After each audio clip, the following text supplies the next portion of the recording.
Good morning, everyone. We are here today with Ray Wooten. He is the director of the Paulding County Water Department, and as vital and as crucial as water is to all of our residents and citizens, there's been some questions recently arise about the billing cycle. So we're here today to sit down with Ray and let him share with all of us exactly what the Water Department is doing to help address these issues, let you know that you're being heard, and also to give some insight into some options that are available also from the Water Department. So we're just going to dive right into it this morning. And Ray, thank you for being with us. Good morning. And, how are you? We're just going to get right to the meat of it and jump right in. And first, everyone is aware of the billing issue, the billing cycles that are taking place right now. So I guess the first thing is, what caused the current issues that we're seeing? Well, the main issue that we've had with our system is we did have a loss of half of our meter readers at one time, and there's been some pluses and minuses on turnover of staff, and looking at what we have with the turnover of staff, we had to basically take a resolution to the Board of Commissioners to move to a private company to alleviate that situation.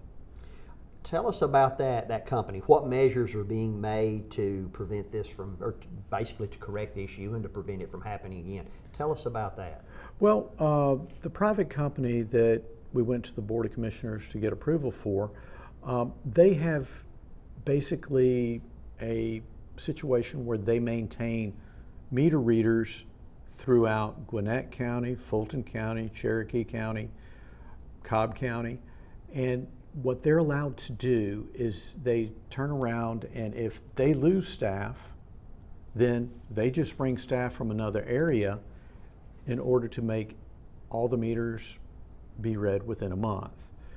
We've got guarantees in the contract, and we're hoping that by the end of September we're back at monthly billing.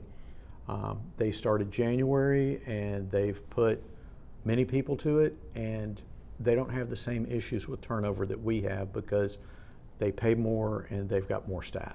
Ray, I know that the residents, they're always concerned, when they see or they're hearing, that the billing cycle it's off a little bit. So share with us what issues arise from a longer billing cycle. Explain that to us. Well, there's a couple of issues. One of the biggest issues, if you're used to a 30-day cycle, and if you use, say, 1 unit a day for all 30 days, and if it was $1 a day per unit, that would be a $30 bill. Well, if the cycle is 45 days, using a unit a day, which is 45 units, and you paid $1, then it would be $45. So if you don't look at the days in your bill, you could look at your bill, instead of paying $30, it says 45. And a lot of people don't actually look at the days, they just look at the number. And with the billing cycle not being consistent right now, that's the reason people say, wait, my bill can't be right. But if they take the days and look at their actual usage, it comes out to they're paying the exact same thing. It's just confusing. A couple of other items, people worry that with more usage, they'll go into the next tier. Well, we've moved the next tier up so that with a longer billing cycle, you still are in tier 1. You don't move to tier 1, from tier 1 to tier 2. Another thing is, while the cycles have been extended, we've just delayed our cutoffs for late payments till we get everything stabilized, and we just now have started cutoffs again for non-payment. Well, that's reassuring to the customers, no doubt, and we appreciate you clearing that up and all, because I know that was one of the big questions that I'm hearing, so I appreciate you doing that, as well as the residents. I know they do as well. And at the end of September, we should be back to monthly billing. Okay, so we're looking for this issue by the end of summer, end of September, then completely be behind us in our rearview mirror, and we're moving forward and things look great.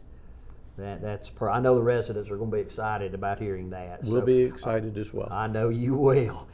Who can the residents contact if they experience these issues? How's the best way for them to get in touch with your department?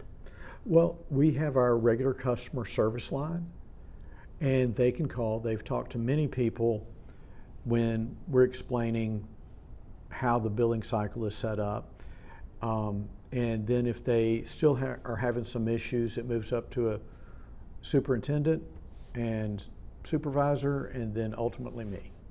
And like I said, we aim to explain everything about a bill, and we do everything we can so people will understand the whole billing cycle on the way we look at bills. Well, that's good news, because I know that the residents, there's nothing more disappointing than you open that bill and all of a sudden, it's increased, or maybe you didn't get the bill in a timely manner. So it's good that, this is well into the process of being resolved, and I know that the residents are going to be excited to hear about that. I do want to transition a little bit and move on to something that it's more of a service that is available to our residents, and that is leak protection. Can you tell us a little bit about that service that is available to our residents? And it's just a matter of many folks just knowing that it's there. Yeah, our leak protection program, anybody that's a customer of the county, if you are looking at your bill and you're normally paying $30, $40 a month and it jumps up to $600, you pretty much have a leak. Well, what the county does is we've got insurance through ServLine, and you find where your leak is, you make the repair, you send it in, and the county will work with you when you send it to ServLine, and we have a person dedicated to ServLine who goes over your account with them, and your actual payment will be what your normal payment is. With the bill of the repair, the other cost disappears up to $2,500 if you're on just water. If you're on water and sewer, it's $2,500 for the water and $2,500 for the sewer that ServLine covers. So is that the only restriction, is that $2,500 limit, and is that, I guess, annually, or is that lifetime? What does that look like? Well, you're allowed to go to ServLine, and it covers you twice in a 12-month period. Hopefully, if you have a leak, it's a one-time deal. If you have 2 leaks in a year, it covers you that. If you have 3 leaks in an 18-month, basically, it never stops, but each time the repair's got to be shown where you have fixed it, then they work with the county to cover the additional cost of Okay, so the leak. that process of filing that claim is just as simple as a phone call to your office? Pretty much. Yeah. So, and then I guess you walk the customer, the resident through, and so how long has this service been available, Ray? Well, the Board of Commissioners gave us permission to go ahead and run with the program. It's been available since March of 2023.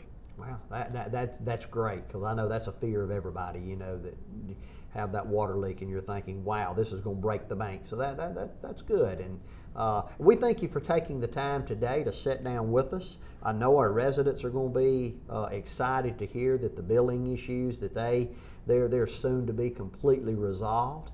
And folks, we just wanted you to know that we are here to just let you know what's taking place. And a lot of times, no doubt, people feel that their voice is not being heard. We are listening to you. And we just wanted to sit down with Ray. We thank you for taking time today. And, we just want to let everybody know that, hey, just bear with us for just a little bit longer. This will be taken care of, and that we do hear you. We are concerned, and we thank you for tuning in with us today. And Ray, we thank you for taking time out of your schedule. Well, thank you very much.